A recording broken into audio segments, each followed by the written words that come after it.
반갑습니다. 이 사연을 들어주셔서 감사합니다. 썰을 듣다, 썰을 읽다, 썰에 미친 남자, 썰미남입니다. 사연은 상세 설명에 이메일로 부탁드립니다. 좋아요와 구독, 공유를 해주시면 더 빠르게 더 많은 사연을 제작할 수 있습니다. 그럼 바로 시작합니다. 안녕하세요. 저는 60대 후반 여성입니다. 사람들은 말년에 시력이 좋아야 한다고 하지만 저는 중년에 이미 시력이 많이 떨어져서 정말 힘들게 지내고 있습니다. 때문에 제 팔자가 복에서 말년에 이런 일을 겪는 것인지 의아하게도 생각해 봅니다. 최근 5년 동안 겪은 일만 얘기하려 해도 일주일은 소요될 정도입니다. 그래서 오늘은 마치 한풀이라도 하듯 제게 벌어진 사연을 한번 풀어보려 합니다. 저는 남편과 두 자식을 낳아 40여 년 동안 살았습니다. 남편의 덕분에 성실하고 가정적인 삶을 살 수 있었으며 아들과 딸을 잘 키워냈습니다. 자식들은 시집과 장가를 갔고 이제는 손주들의 재롱을 보며 둘이 노년을 즐기려고 했던 찰나에 야속하게도 남편이 세상을 떠나셨습니다. 만약 건강하게 계셨다면 손주들을 가장 사랑하고 아껴줄 분이었을 것입니다. 특히 남편은 살아 생전의 유일한 며느리를 매우 소중히 여기셨습니다. 그렇게 며느리가 착각할 정도로 바르고 야무진 사람이어서 처음 보는 사람들은 그녀를 딸로 착각할 정도였습니다. 남편은 항상 며느리의 반찬은 정말 맛있다며 입이 닳도록 칭찬하셨습니다. 남편이 퇴직한 후 제 가게 업무를 돕는 모습을 보면서 저도 기쁘게 생각했습니다. 그리고 남편이 환갑을 맞이하는 시기에 며느리가 큰 손자를 임신하였습니다. 그때 남편이 얼마나 며느리를 돕고 지지해 주었는지 모릅니다. 아마도 자기 딸보다 더 소중하게 대해 주셨을 것입니다. 며느리가 시집 오자 집안에서 웃음소리가 끊이지 않았습니다. 첫 손자가 태어나고 두 번째 손녀까지 나오면서 남편은 제 자식이 나올 때보다 더욱 기뻐하셨습니다. 그렇게 귀여운 손주들을 보면서 오래오래 살았으면 좋겠다고 생각했지만 손주들은 성장하는 과정을 모두 지켜볼 수 없이 일찍 하늘나라로 돌아가 버렸습니다. 제가 60대 중반이 되던 때에는 큰 손자는 5살이었고 손녀는 3살이었습니다. 지병으로 남편이 먼저 세상을 떠났지만 다행히도 가까운 거리에 사는 큰 아들의 존재로 인해 안정감을 느낄 수 있었습니다. 딸은 서울로 시집을 가서 가끔씩만 보게 되었지만 아들과 며느리 부부는 자주 만나며 지내곤 했습니다.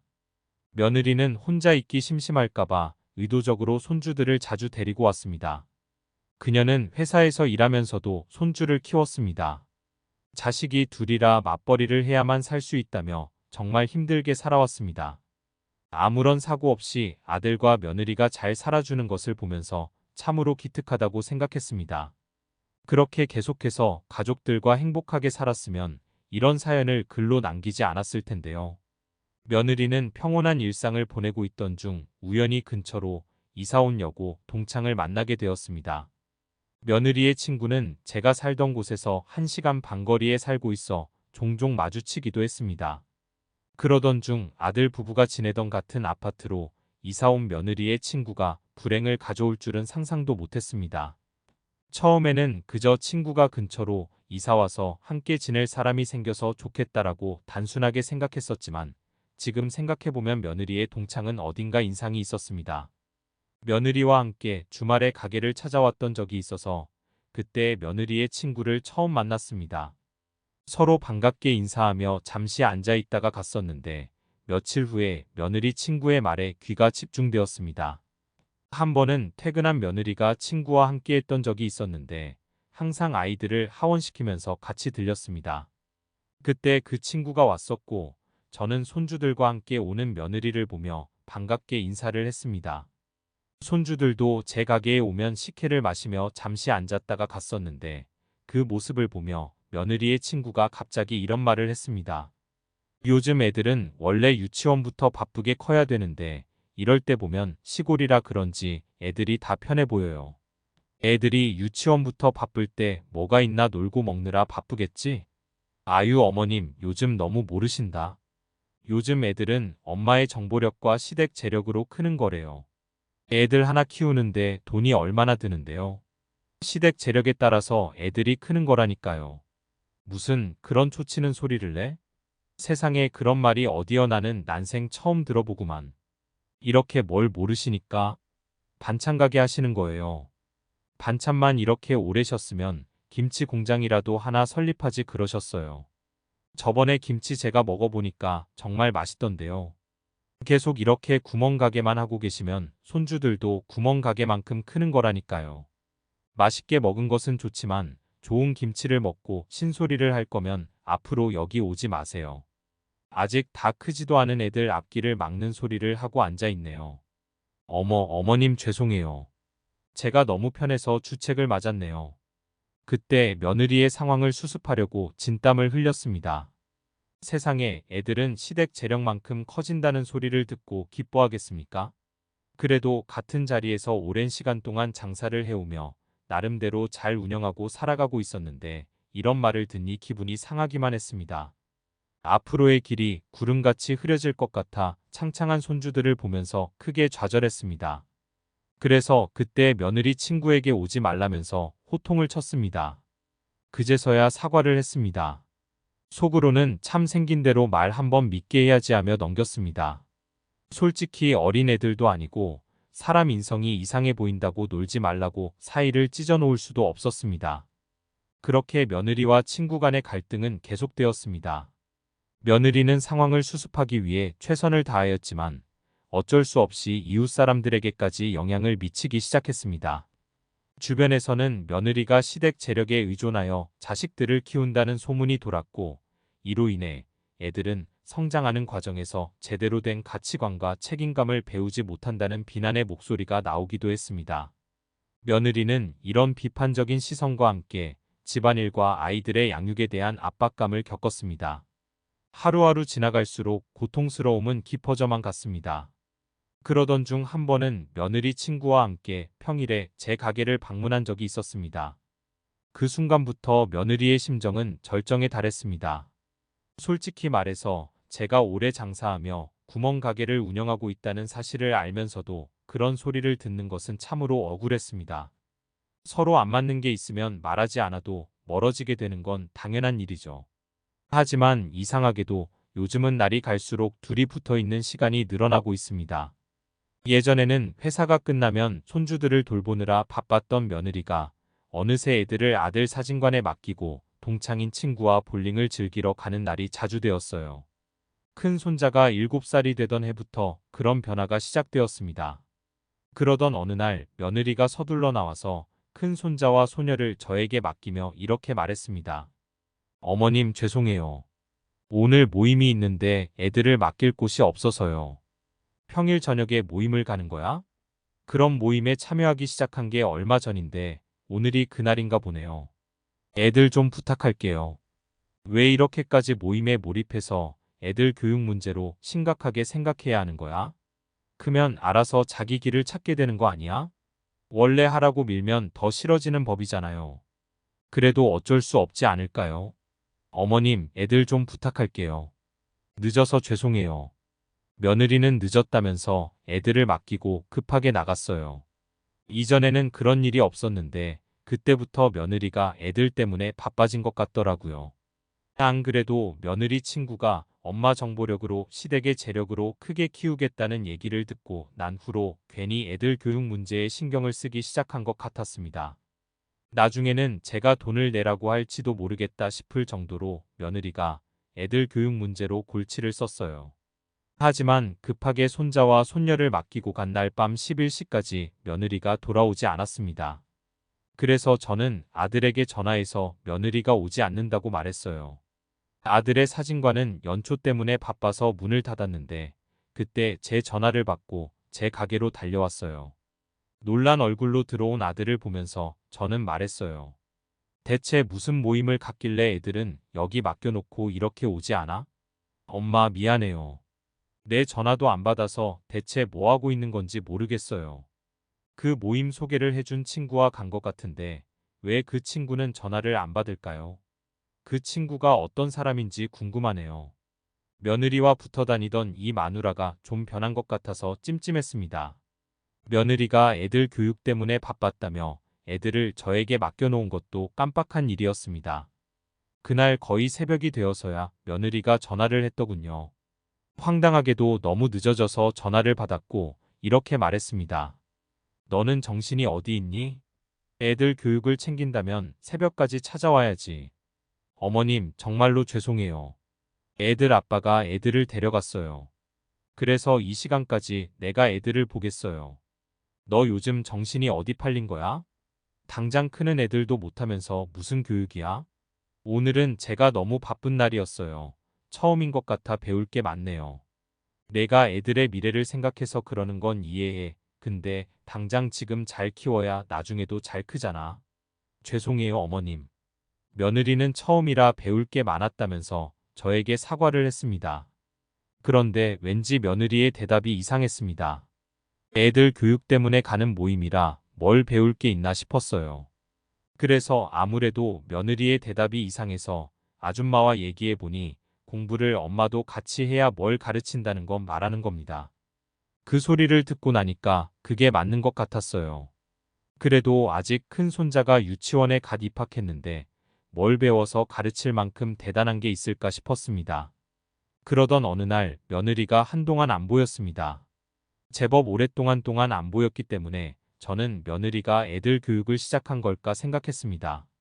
하지만 평일에 대낮에 며느리가 둘째 소녀를 데리고 어딜 가는 모습을 보게 되었습니다. 정말로 대낮에 왜 급하게 소녀를 데리고 다니나 싶었죠. 그래서 제법 오랫동안 안 보였던 며느리를 보자마자 전화를 했습니다. 그런데 며느리가 늦었다면 다음에 전화하겠다고 하면서 전화를 끊었습니다. 아무리 생각해도 형편없는 일이라 대낮에 어린 소녀를 급하게 데리고 가는 게 이상했습니다. 제가 이런 광경을 한 번 본 게 아니라 몇 번이나 반복되어 보았습니다. 너무 이상해서 아들의 사진관에 가서 아들에게 말했습니다. 그랬더니 아들은 이렇게 말했습니다. 회사 다니면서 애들을 돌보는 게 힘들어서 회사를 그만뒀어요. 그래서 회사를 그만두고 둘째와 함께 다닌다고 바쁜 거예요. 아니, 이제 5살인데 뭘 가르칠 만큼 중요한 게 있어? 어릴 때부터 하면 좋다고 해서 그렇게 됐어요. 요즘에는 집에서 공부시키는 가정학교도 많아요. 홈스쿨링을 해서 애들의 적성을 찾고 잘 맞으면 진로도 금방 찾는데요. 아이고, 그래도 5살 딸을 데리고 다니면서 아주 대단한 인물을 만들겠다는 건 좀 너무하네요. 나중에 현수막에 이름이 올라갈지도 몰라요. 아들은 왠지 며느리의 결점을 감춰주려는 것 같았습니다. 무언가 있는데 저에게만 말을 안 하는 것 같았죠. 계속해서 의심을 했더니 이런 식으로 하나씩 숨기는 게 점점 늘어나는 것 같았습니다. 그때 문이 열리고 아들이 놀란 표정으로 나와서 저를 보았습니다. 엄마, 이 시간에 무슨 일이세요? 너야말로 무슨 짓을 하는 거야? 왜 문을 잠그고 며느리 친구랑 둘이 들어가 있는 거야? 여기서 모임이 있는 거라 그렇다면 다음에 설명할 테니까 제발 좀 가요. 뭐야, 내가 직접 보고 싶어야겠네. 얼른 비켜. 저는 아들을 밀치고 가게 안으로 들어갔습니다. 그리고 사진관 안에서 벌어지는 광경을 보며 깜짝 놀랐습니다. 손녀딸과 손자 그리고 며느리와 며느리의 친구까지 모두 앉아 있었습니다. 대체 가게에서 이런 난장판이 벌어진 게 무슨 일인지 이해할 수 없었습니다. 거짓 골을 안 채 앉은 손주들과 함께 중얼거리며 앉아있는 며느리를 보면서 저는 말했습니다. 애들 교육 때문에 어쩌고 저쩌고 하더니 애들이 이러네요. 제가 알아서 할 테니까. 어머, 신경 쓰지 마세요. 저도 엄마예요. 설마 애들 앞길을 막으려고 이러는 건 아니겠죠? 저게 지금 애들이 잘 되고 있는 모습으로 보이냐? 다 제가 생각이 있어서 그런 거예요. 그러니까 나가세요 좀. 얘들아, 할머니한테 가라. 할머니 집으로 가자. 애들이 싫다잖아. 나가세요. 저는 자꾸 나가라며 등을 떠미는 며느리 때문에 급하게 손주들을 불렀습니다. 그런데 애들은 아무런 반응도 없고 서로 눈치만 보더군요. 제 아들마저도 며느리를 말리지 않았습니다. 그렇게 대체 무슨 일이 벌어지는지 모르고 떠밀려 나와야만 했습니다. 그때라도 옆에 붙어서 며느리가 무슨 짓을 하는지 알아내야 했습니다.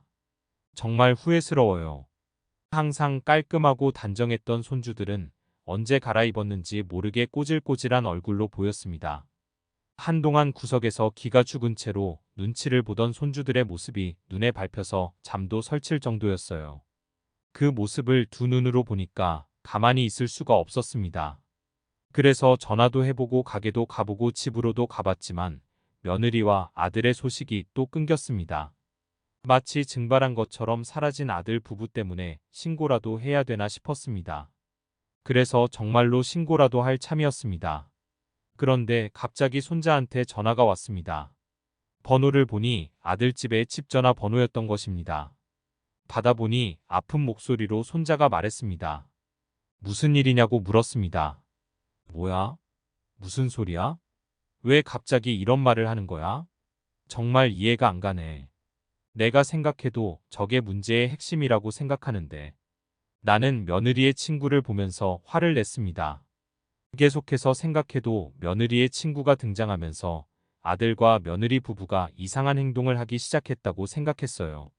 며느리의 친구를 보며 화를 내니까 그녀는 날 흑교하며 짖던 표정이 아직도 선명하게 기억납니다. 나는 너무 화가 나서 모르게 손이 올라갔지만 며느리가 막아주면서 내게 화를 내며 말했습니다. 어머님, 교양 없이 왜 그러세요? 모르는 것은 가만히 계세요. 내가 뭘 모른다는 건데 너랑 친구 사귀고 나서부터 완전히 변한 걸 알아? 세상에. 지금 제 아들 몸이 열로 펄펄 끓고 있는데 병원에 왜 데려왔어요? 나는 말이 나와서 말했습니다. 지금 제 아들이에요. 제가 알아서 하겠다고 했는데 왜 어머님이 참견하시는 거죠? 이거 집에 무단 침입해서 납치한 거랑 뭐가 다르죠? 무단 침입의 납치랑 너랑 이게 어떻게 달라요? 내 아들 몸이 열로 펄펄 끓고 있는데 병원에 가야 할 필요가 없다고요? 며느리의 친구는 내 발언에 화를 잠시 참으며 흠칫한 표정을 지었습니다. 그리고 며느리를 말려주더니 서로 귓속말을 주고받았습니다. 그 순간 며느리의 친구가 나를 보며 말했습니다. 어르신, 오늘은 이만 넘어갈게요. 한 번 더 이런 식으로 애들을 데려간다면 참지 않을 거예요. 내가 참지 않으면 어쩌려고? 너야말로 내 손자를 왜 그런 식으로 가져다 쓰는 거야? 지금 손자한테 정신 팔려서 발동 부릴 때가 아니에요. 친아들이 걱정해요. 돈도 한 푼 없고 능력도 없어서 인생 망하게 생겼어요. 내 아들이 왜 망해? 너야말로 이런 식으로 내 아들 가족 주변에 맴돌지 말고 당장 떨어져. 왜 괜히 식구들 옆에 붙어서 가족들을 망치는 거야? 나만큼 그 가족을 신경 쓰는 사람은 없어. 내가 돈 한 푼 없는 집구석에서 얼마나 애를 써가며 노력하고 있는지 알아? 며느리의 친구가 갑자기 소리를 질렀고 나는 화가 나서 한 대 때렸습니다. 그런데 상황은 예상치 못한 방향으로 전개되었습니다. 며느리와 아들이 그 여자에게 대뜸 사과를 하는 거였어요. 그것도 고개를 숙이면서까지요. 정말 대수롭지 않은 일들이 벌어졌습니다. 그들은 서로 헐뜯고 제게 손자를 맡기면 바로 집으로 데려갈 거라고 말했습니다. 그래서 며느리는 친구와 사라지고 아들만 병원에 남게 될 줄은 상상도 못했습니다. 정말 어떤 어머니가 아픈 아이를 두고 가는 것이 이해될 수 있을까요? 남아있던 아들은 제 곁에서 계속 한숨을 내쉬며 자신을 탓하며 한탄했습니다. 충분한 생활을 하며 잘 지내던 아들인데 왜 그렇게 부족하다고 하는지 이해할 수 없었습니다. 그렇게 한 주 동안 병원에 머물다 큰 손자는 퇴원했습니다. 손녀딸은 귀여웠고 며느리가 데려가서 저는 큰 손자만 돌보기 바빴습니다. 겨우 컨디션을 회복한 손자는 제 손을 꼭 잡으며 말했습니다. 할머니, 가기 싫어요. 그냥 할머니 집으로 가면 안 되나요? 왜 집에 무슨 일이 있어서 할머니한테 다 말해야 해요? 다 말 못해요. 그냥 저랑 여동생만 할머니 집으로 가게 해주세요. 하지만 저는 아니야. 할머니한테 다 말해도 괜찮아. 얼른 말해봐. 라고 손자에게 답하자마자 아들이 병실로 들어왔습니다. 아들이 오자 손자는 제 손을 놓고 입을 다물었습니다. 손자는 장난기가 많고 다른 7살 아이들처럼 수다스러웠지만 어느 순간부터 성격이 변하기 시작했습니다.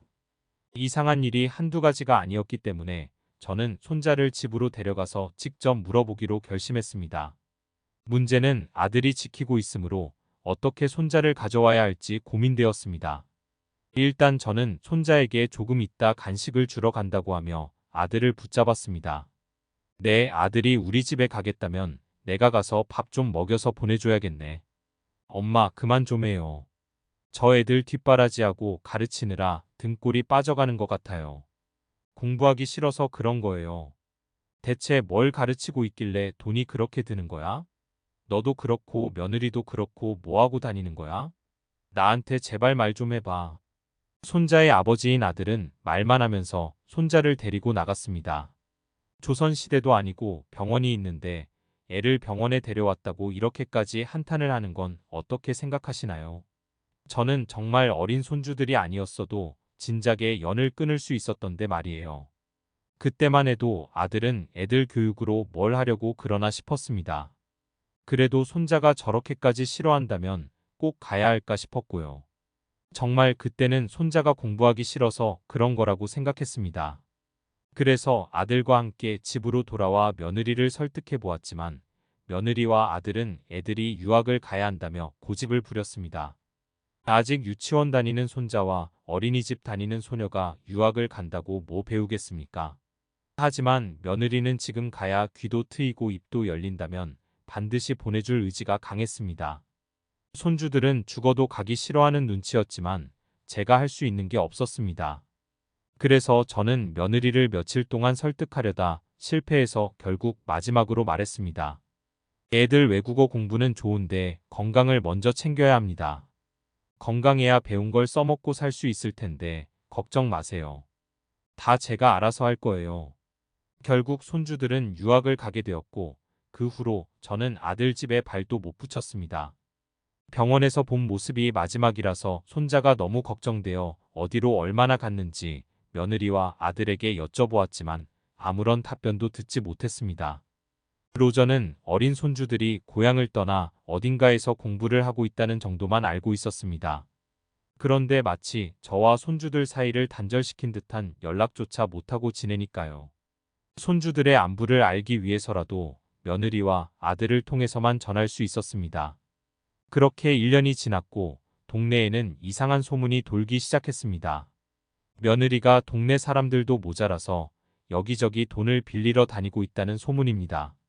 하지만 제가 뭐 하나 확실히 알 수 있는 게 없었습니다.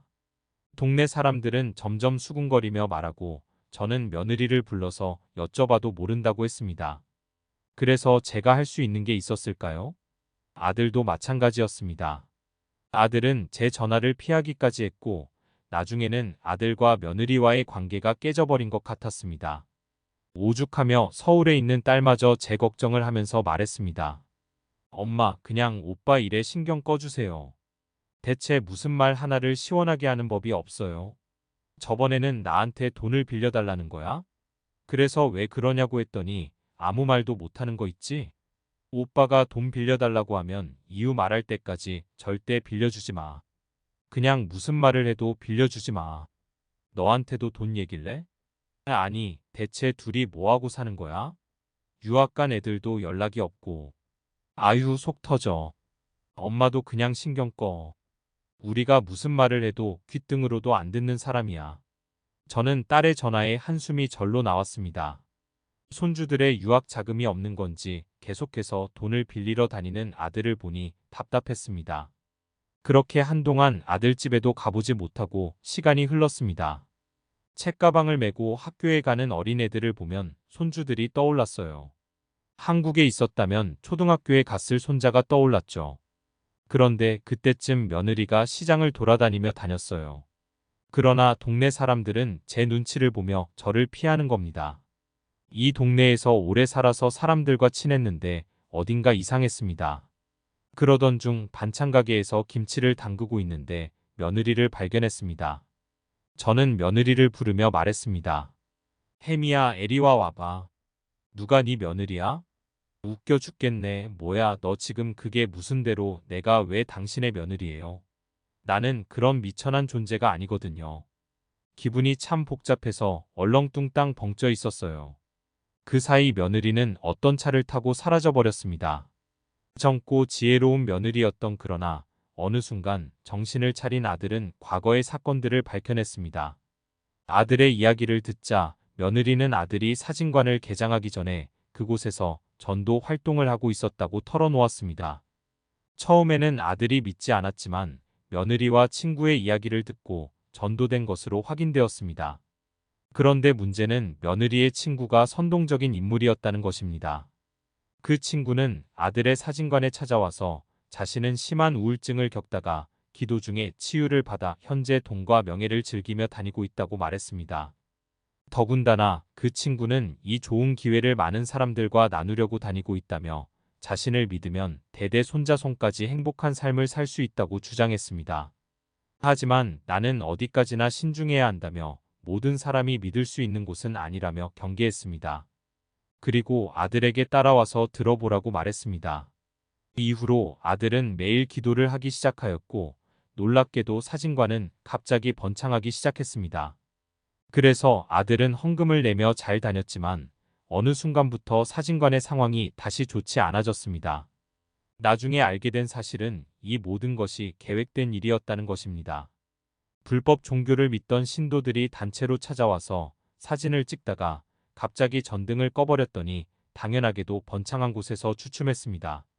그런데 아들은 이것이 자신의 진심으로 기도한 결과라고 믿었으며 잘못된 믿음으로 인해 점점 가스라이팅에 걸리고 있었습니다. 아들의 말에 따르면 소외되는 외부 세계와는 전혀 관련 없이 종교 생활만을 즐기며 강요받고 있던 것입니다. 유학을 가게 된 것은 아니라 오로지 며느리의 속임수에 의해 불법 종교 활동에 세뇌당하고 있던 것입니다. 나는 아들의 이야기를 듣고 며느리를 찾기 시작했습니다. 그러나 어디를 찾아도 며느리를 발견할 수 없었습니다. 그런데 동네 사람들이 며느리가 시장에 나타났다는 소문을 듣자 나도 모르게 시장으로 달려갔습니다. 거기서 며느리의 흔적을 찾아보았습니다. 그랬더니 택시를 타고 가다가 이상한 건물이 보였습니다. 종교시설로 보이지만 이상한 점이 있었습니다. 일단 경찰에 신고한 후 건물로 몰래 들어갔습니다. 내부에서 민호야, 민경아, 할머니야. 엘리나와 너희들 여기 있는 걸 안다. 라고 외치며 건물 안을 돌아다녔습니다. 그러자 관계자로 보이는 사람들이 저를 붙잡았으며 발견한 며느리가 왜 이런 짓을 하는지 소리쳤습니다. 나는 며느리에게 말했습니다. 너는 내 진정한 며느리가 아니야. 왜 알고 있는 척을 하니? 내 손주들을 데리고 나갈 거니까 신경 꺼. 그들은 내 것이야. 아무도 손대지 못해. 그 말에 며느리와 싸우며 소란을 피우자 어디선가 손주들이 나타났습니다. 큰 손자는 저를 보자마자 울면서 달려와 안겨주었고 손녀도 저를 보면서 울며 달려와 안겼습니다. 그런데 이제까지 무슨 일이 있었던지 애들은 말라 있었습니다. 잠시 후 경찰이 도착했고 나는 경찰에게 모든 미친 사람들을 잡아가라고 소리쳤습니다. 저는 마침내 저 악의 속으로 소멸시키겠다는 생각이 들었습니다. 딸이 서울에 있어서 도움을 받아 지역 커뮤니티에 글을 게시하여 피의자들을 모았습니다. 증거를 최대한 많이 수집하여 저 악의 속으로 사라져야 한다고 결심했습니다. 글을 게시한 후 약 일주일 정도가 지나자 많은 사람들이 모여 시간과 장소를 정해한 자리에 모였습니다. 그리고 한자리에 모인 사람들의 이야기는 각기 다양했습니다. 증거 사진을 보면 폭행, 뇌물, 불법 거래 등 다양한 사례가 있었습니다. 하지만 이러한 증거만 있으면서도 아직까지 불법 종교시설에 다니고 있는 자녀도 있었습니다. 그로 인해 아이를 잃어버려 울고 있는 부모님도 계셨습니다. 제 자신도 아들이 73kg에서 헌금을 내지 않으면 금식 기도를 해야 한다고 강요하여 55kg까지 체중이 감소한 사진과 여러 곳에서 입은 멍자국까지 포함하여 증거로 모았습니다. 이렇게 고소 준비를 하고 있다는 사실을 알게 된 며느리가 저를 찾아와 역정을 일으켰습니다. 며느리가 앞길을 막으려 하지만 유분수지 왜 그러시나요? 당장 고소를 멈추라고 말했습니다. 제 기분은 얼마나 난감한지 알아요. 이런 상황에서 우리가 겪을 수 있는 피해를 생각하지 않는 미천한 사람들이랑 대화하니까 제대로 이루어질 수 없고 정말 답답했습니다. 그 순간 피해자의 진술서를 가져온 아들이 가게에서 화를 내며 오는 며느리를 보자 달려와서 뺨을 치며 화를 내며 말했습니다. 내가 바보같이 속은 걸 생각하면 이걸로도 모자라 진짜 너무나도 미천한 사람인데 어디서 패거야? 내가 이번 고소 진행 중에 있으니까 딱 기다려봐. 나도 원하는 대로 하겠어. 지금 당장 이런 집구석에서 벗어나고 싶다고. 결국 며느리는 한 대를 맞고도 정신을 차리지 못하고 화를 내며 떠났습니다. 아들은 절대로 용서하지 않겠다며 이를 갈았습니다. 아들은 피해자 가족들이 모아준 증거 자료까지 수집하여 그 불법 종교시설을 고소했습니다. 정말로 어려운 시간이었습니다. 그 불법 종교시설 대표를 고소한 이후로 신도들에게 협박도 당하였고 매일매일 피가 마르는 일이었습니다. 아주 오랜 시간 동안 이혼 소송과 폭행 관련 소송을 진행하면서 아들과 손주들은 정신적인 치료도 받았습니다. 특히 어린 손주들이 큰 충격을 받았을 것으로 생각하여 걱정이 많았습니다. 그러나 아들이 아이들을 잘 돌봐준다는 사실로 인해 조금은 안심할 수 있었습니다. 이렇게 힘든 시간이 지나고 나니 목사를 사칭하며 폭행과 거짓말을 저지른 불법 종교시설 대표는 징역 2년의 선고를 받았습니다. 매우 심한 폭행을 저지른 일부 신도 중에는 징역 형량에서 벗어난 사람도 있었습니다. 결국 불법 종교시설은 사기로 밝혀지고 해체되었으며 우리가 원하던 결과가 확인되자 다른 가족들과 함께 울음에 풍덩 빠졌습니다. 그리고 모든 것이 사기였다는 사실이 드러나자 피해자 가족들의 자녀, 남편, 아내 등은 집으로 돌아올 수 있기를 간절히 바랐습니다. 그러나 모든 사실이 밝혀진 후에도 믿음을 잃지 않은 사람들도 있었습니다. 바로 며느리와 같은 사람들이었습니다. 그 시기에 아들은 양육권을 손에 넣을 수 있었습니다. 그러나 문제는 사돈 부부가 자식의 잘못된 행동을 완전히 감당해야 했다는 점입니다. 며느리는 이미 망해버린 불법 종교시설을 살려보겠다며 여기저기 전도하고 헌금을 모으려다가 엄청난 빚을 지게 되었습니다. 그녀는 본인이 믿던 불법 종교시설 대표가 2년 후에 나오면 다시 그 종교가 부활할 것이라고 믿었던 것입니다. 정말로 이상한 선택이라고 생각되어 정말 당혹스러웠습니다. 결국 사돈 부부는 밭 일부와 기계까지 팔아치우고 빚을 갚지 못하고 교도소에 수감되었다는 소식을 들었습니다. 돈을 빌려준 사람들은 모두 고소했고 그 결과로 징역 1년을 선고받았습니다. 정말 어리석은 선택에 대해 말할 말이 없었습니다. 그 이후로 피해자 가족들과 함께 서로의 트라우마 치료 방법을 나누며 지내고 있습니다. 아들과 손주들은 학교에 다니면서 치료를 받고 있습니다. 이런 생각만 해도 가슴이 아파오지만 지금은 아들이 제 반찬 가게에서 일하며 평범한 일상을 즐기고 있으며 손주들도 동년배와 잘 지내고 있다는 사실에 안도합니다. 우리 부모님도 교회를 다니셨는데 몇몇 양심 없는 사람들 때문에 종교가 훼손되는 것 같아서 슬퍼합니다. 항상 옳은 삶을 살아가시는 부모님을 보면서 교회에 대한 믿음이 강해지곤 합니다. 저를 빌어 종교 활동 중인 분들이 피해를 입지 않기를 진심으로 바랍니다. 일반적인 교회에서는 병원을 의심하거나 헌금을 강요하는 일은 없습니다. 이상한 불법 종교들만이 잘못된 믿음과 비뚤어진 가치관을 주입하고 있는 것입니다. 예전에는 강은 건너서 물이 얼마나 깊은지 안다는 속담이 있었습니다. 아무리 좋은 말을 듣고 깨우친다 해도 결국 인생에서 직접 알게 되어야 하는 것들이 있다는 것 같습니다. 제 나이에 이르니 나이를 그냥 산다는 게 아니라 스스로 생각하고 옳고 그른 것을 판단할 줄 알아야 한다는 생각이 듭니다. 그러니 모두 자신을 믿고 살아가길 바랍니다. 가족들과 함께 좋은 날들만 기대하고 있습니다. 제 사연 끝까지 들어주셔서 감사합니다.